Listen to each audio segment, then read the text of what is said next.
nevertheless, what I like to call the doom and gloom view of China still prevails.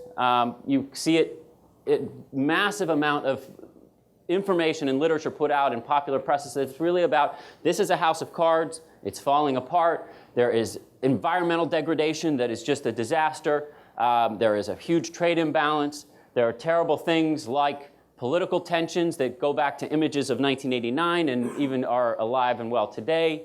There's the currency issue, which is one of the silliest debates in the world today, and it just makes really no sense to even talk about it, but it's a much easier thing to blame China for currency manipulations than it is to think deeply about what's wrong with our own economy.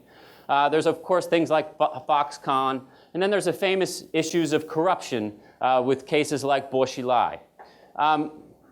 So the real question then is, given all of that, given all of those images, how should we understand where China is and what are the real aspects of what we need to know?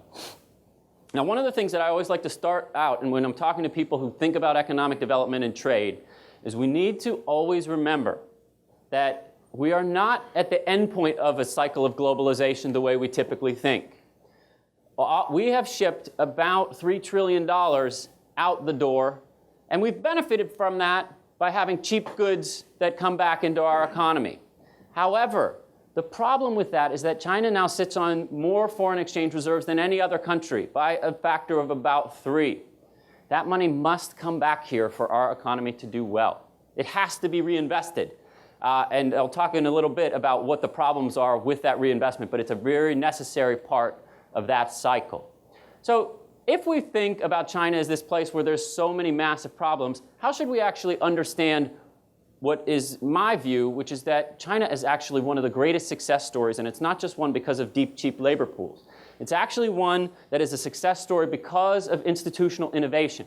So I'm going to go through these things very quickly. I think they're important things to think about, and they have implications for how you think about doing business in this economy. But bear in mind that this isn't just a story of cheap labor, in my view. This is a story of true institutional innovation about how an economy should be run, and it's something that we as the self-proclaimed masters of the market, the greatest capitalist country in the world, we should actually sit up and learn about how to design a healthy market economy from the largest communist society in the world, which is a bit of an irony.